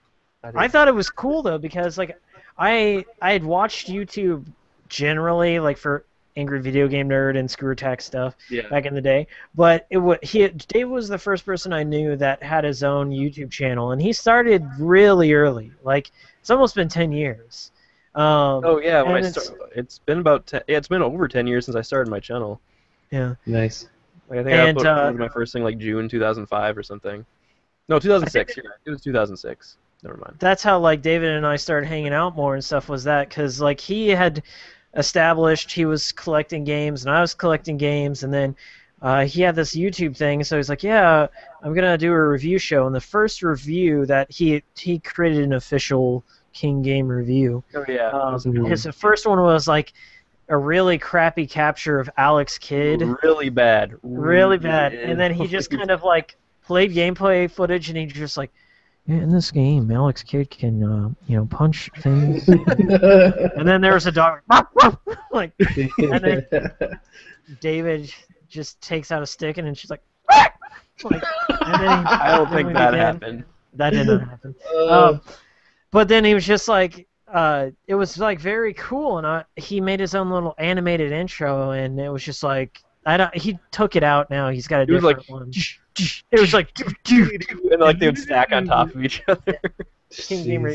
And I thought that was awesome, and I was just like, nice, let's do this, let's get on there. So like, Yeah, David so you and just like come over in my parents' basement. We just record random games. yeah. I And think I was one of the looking work. through. I have so many videos. I have 500 videos of just random games. Yeah, 500. Right. It's half 1,000. Crazy. I don't know if I'll get there anytime soon. Right. But I remember one day in particular, I went over to David's house and like he got super mad one day because I had worked at Little Caesars for like a week or two. And one of the times I went there, I ordered a ham and anchovy pizza. And I'd watched that episode of Futurama where Fry gets the anchovies, and I wanted to like try them out for myself, and they are the smelliest fishes. My car's for like their whole summer. And we not only did we try that, but there's like this dollar store called Deals, and we bought some like Willy Wonka chocolate donuts, and they were there's just some random like cosmic brownies and stuff. yeah. It was just that was like the worst combination of It foods. really was. I feel sick just thinking of that. And that just kind of like started off like the show kind of got like us playing weird games and then like Yep. commenting on. It was kind of like a let's play, but Yeah. like David and I's perspective on things. And I guess I'm a little bit more cynical. David likes a lot of games, and I'm like, eh. Like Yeah, you don't I like get headaches anything. real quick. Yeah, we have 52 episodes where we played Action 52 on the One Genesis. review per game on Action 52. Oh my Nice. God, I got sick like at the very end. Yeah, you just Just feel like a because- zombie, or it's like, I can't. It drains everything out of you. We also made some like little skits. Like I branched off at one point during that, and I made my own little that. web series. Dude, I love it. I think it's hilarious.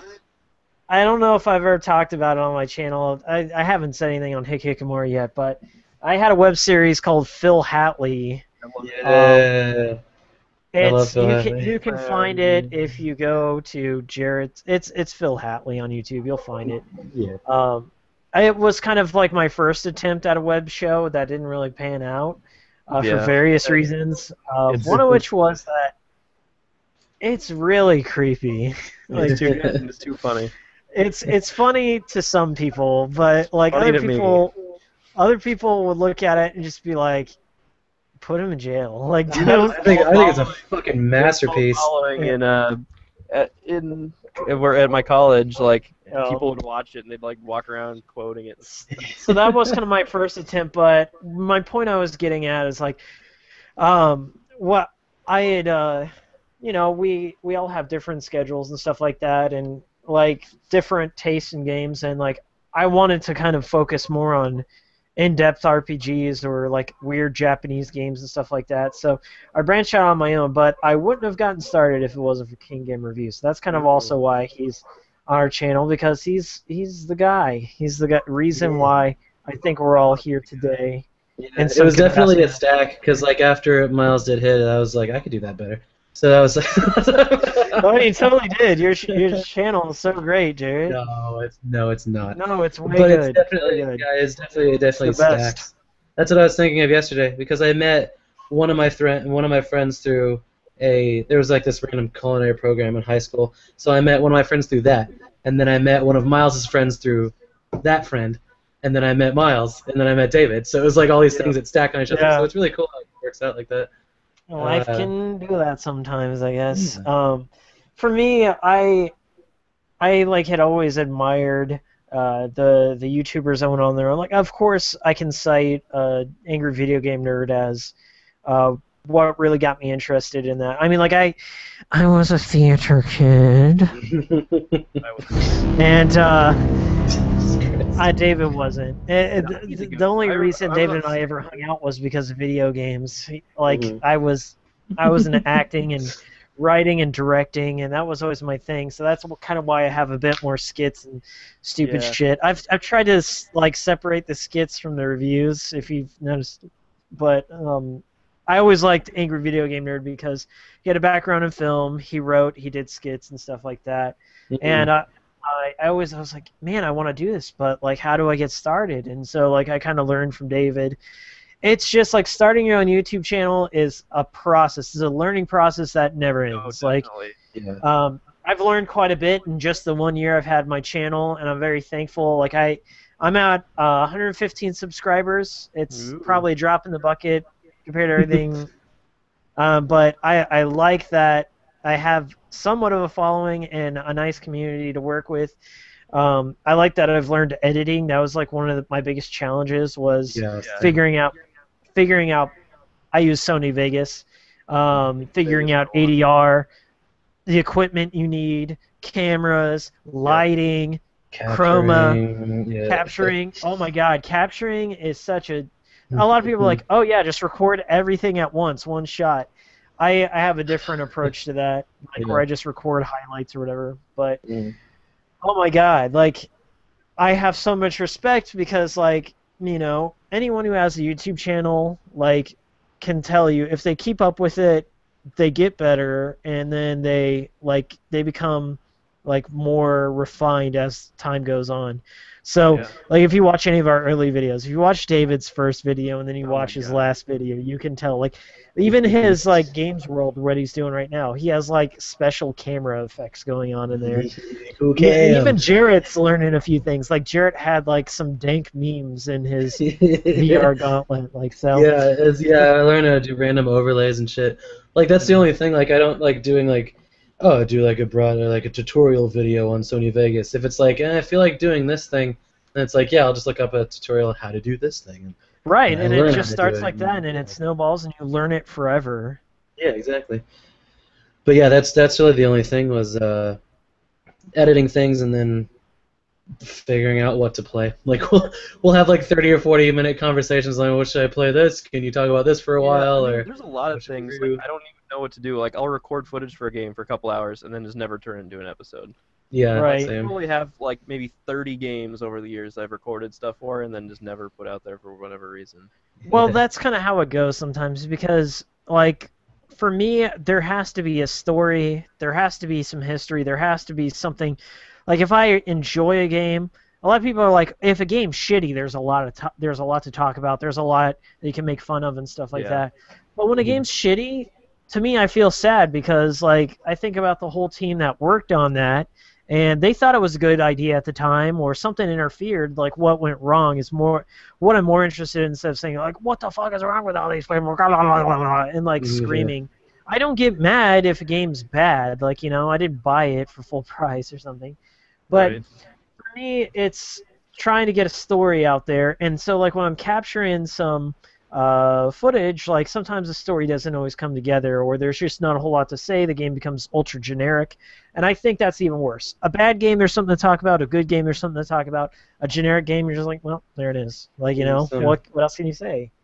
Which Bullet Witch, I think is kind of rides that line pretty closely. That was like, I didn't want to make my channel talking about bad games. Like, you know, some people deliberately find shitty things that have been out there forever. Like, what is that? Crazy Bus. Oh yeah, Crazy- Shaq Fu, Crazy Bus. Shaq Fu. Like, there's. I'll do my first video on Bubsy 3D. Yeah. So, like, I mean, like, there's obvious things that I mean, are I bad that play nobody games on wants my to channel, play. but I try to have fun with them. Right. Yeah, I exactly. find random Well, I bad games look that- for the silver lining, you know, that sort of thing.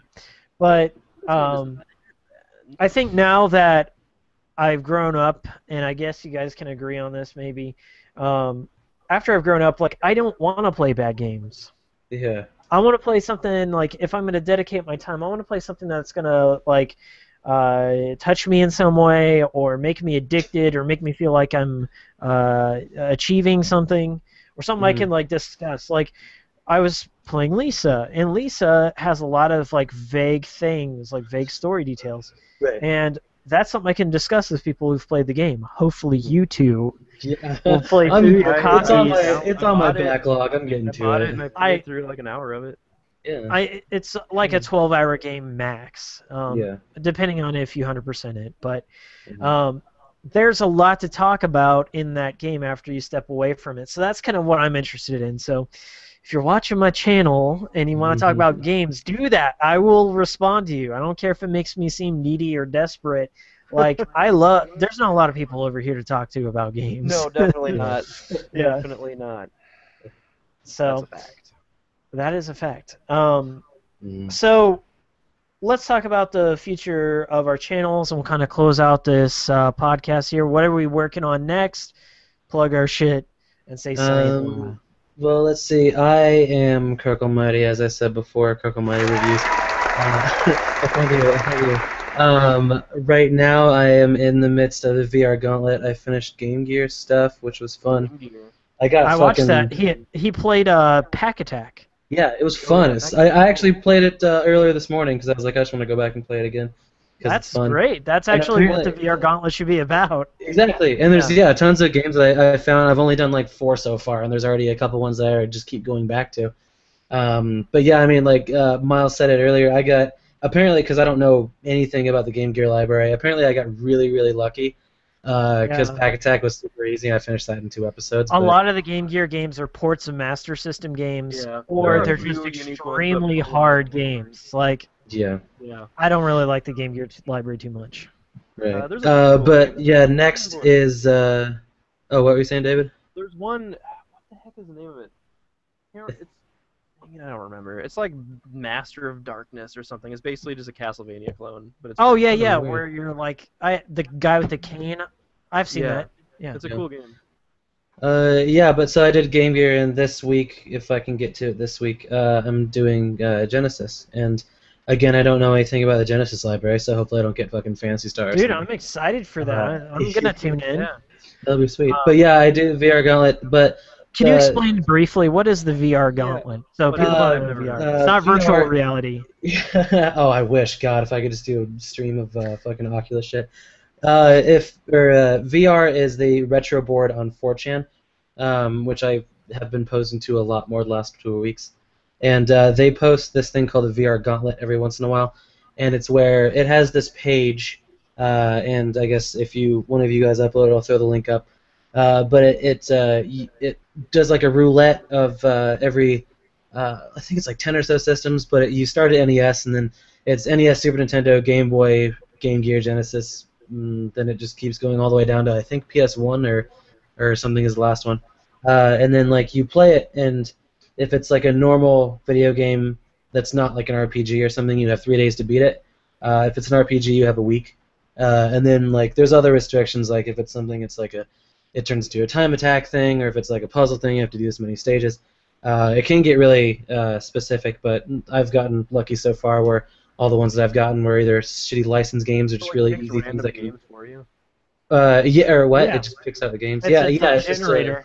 it's just a roulette that just has the full, That's awesome. the full set on there. But yeah, it's really useful. And that would be good for you, David, too. Like, if you're ever thinking of something to play, just give it a shot. It's fun. Yeah, I do it every once in a while. That one day I was just like, oh, why don't I just do this for the channel?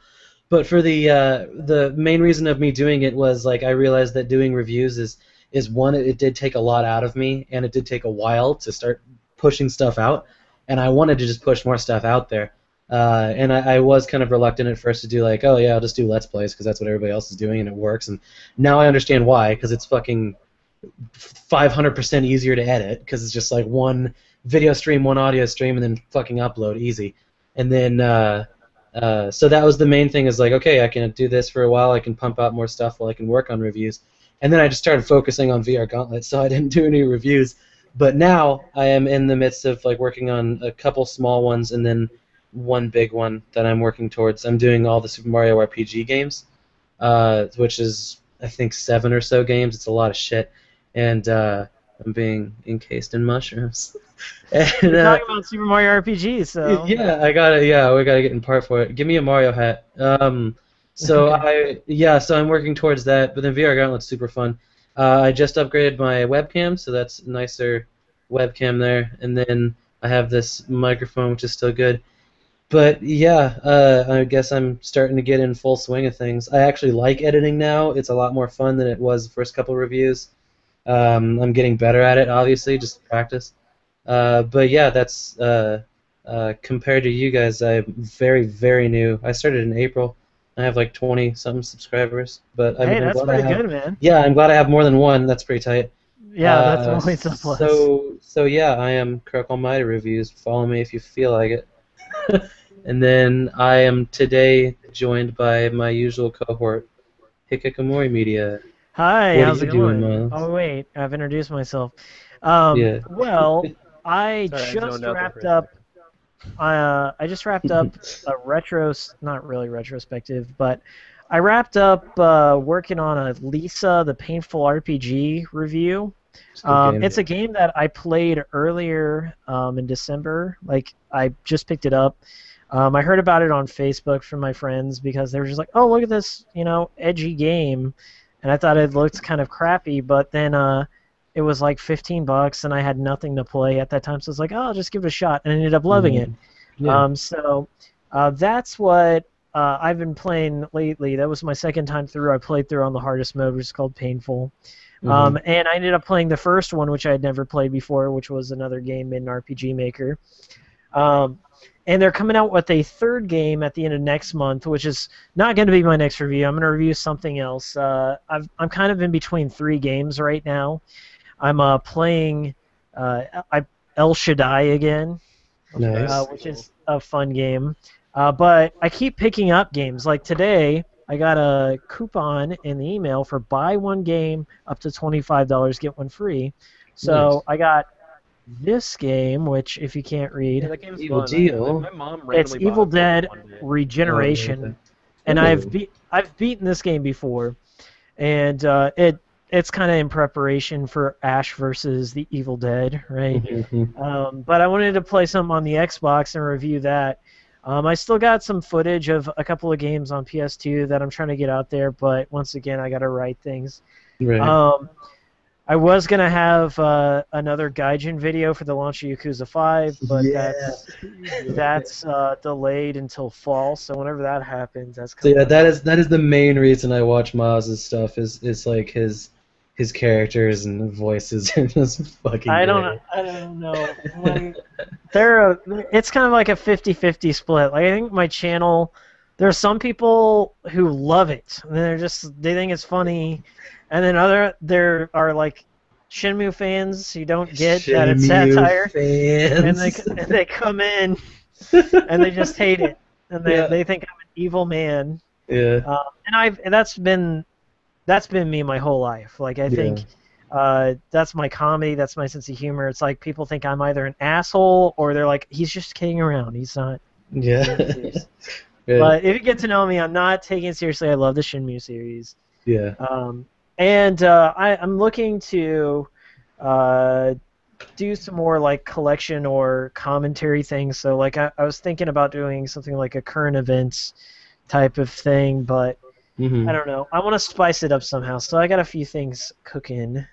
But all right, and David, you said you were working on the games world. You want to talk about that? This is my new project. I already mentioned it a little bit. It's just like your standard book club, but it's video games instead. We assign like the main game for the month, and then we have other categories. Like if you already played that game, you don't feel like playing it, or you can't play it. Then we also have extra credit games for that month, which are like other games related to it in some way, or spin-offs, or other games in the series. Okay, so you had just the Fallout series, right?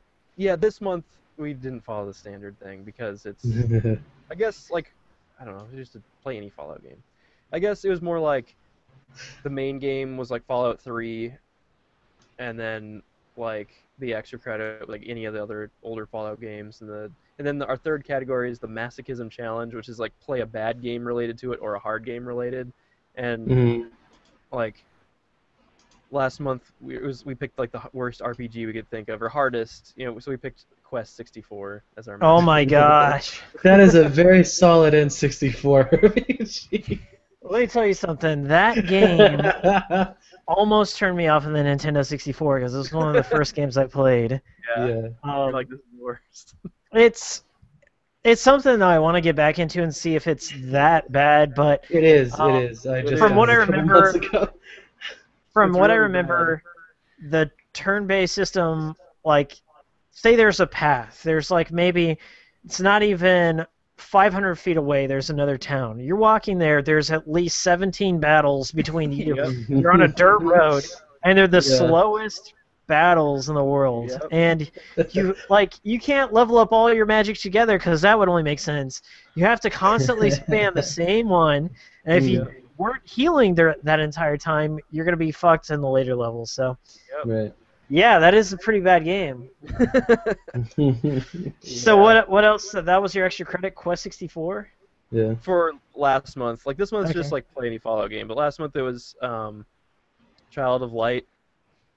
And then extra credit was some other, like, Valiant Hearts, because it was made with the same type of engine. I've been actually playing Valiant Hearts on my PS4. I got it on PlayStation Plus. And the animation is really cool. It's like Paper Mario. But it's set during the French Revolution. It's the World War I, I thought. World War I, okay. And it switches perspective, so sometimes you're the chef dude, sometimes you're this soldier, sometimes you're a dog. And it's just a basic puzzle. It's like a 2D indie puzzle game, and it's a lot of fun. Yeah. Nice. And then so Fallout, of course, is your big one.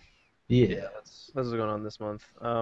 we're probably gonna record our recap video in the next week or so. Yeah. And then I don't know what we're gonna pick for next month. Are you gonna buy that giant Fallout collector's thing? Yeah, it looks cool. Yeah. How much is that bad boy? I have no idea. I haven't looked into it too closely. You got a Pip-Boy. I did. Yeah. He's coming. Yeah. Nice. That'd be tight. Yeah, I've been playing so- Fallout Shelter, so that was Yeah. my Fallout game that I've been playing, and I got up to 100 dwellers, and I'm just like, peace, I'm done. Nice. I'm looking into getting the. I want to do a review of Ballerina to Shinden on the R zone. So I'm looking for an R zone. How are you gonna manage that? Are you gonna like Yeesh. put your camera right up to Look, I don't know, but Yeah. I was looking the for R a zone? You wear on your head, and then it has a projector right here, and then there's a little screen that it projects There's a it to. tabletop version. Oh, really? There's 4 Right. different versions of it. There's one that's on your eye. There's a standard handheld. There's a handheld with like a organizer like PDA thing, and then there's one that's just like sits on your table, kind of like a little mini arcade cabinet. Dang. But I want to get that, and then I want to get Brendan back for one episode and play Toshinden on the Wii. Ooh.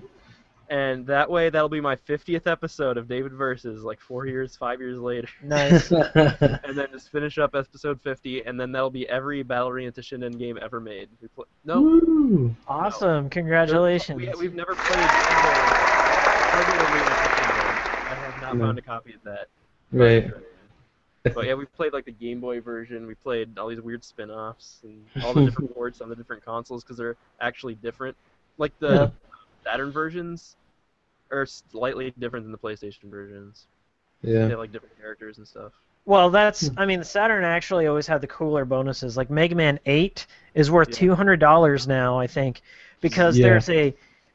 for some reason, there's Woodman from Mega Man 2 shows up in it. So, like, I don't know. All right, cool. Well, Yeah. you can follow Kirk Almighty at Yeah. Kirk Kirk Almighty review. Kirk_Almighty. Almighty, yeah. And yeah, on Twitter too. I got a Tumblr, but it has nothing to do with video games. But we'll save that for another day.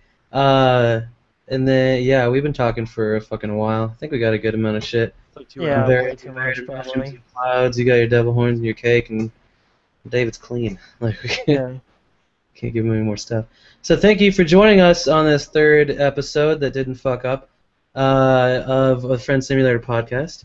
Yeah. Signing off is me, Jarrett. You guys? Who are you guys? Oh. Signing off, Miles from Hikikomori Media. I'll see you Hey. Space Cowboys next time. And our super special guest. Signing off is my name's David, and got a YouTube channel called King David 73.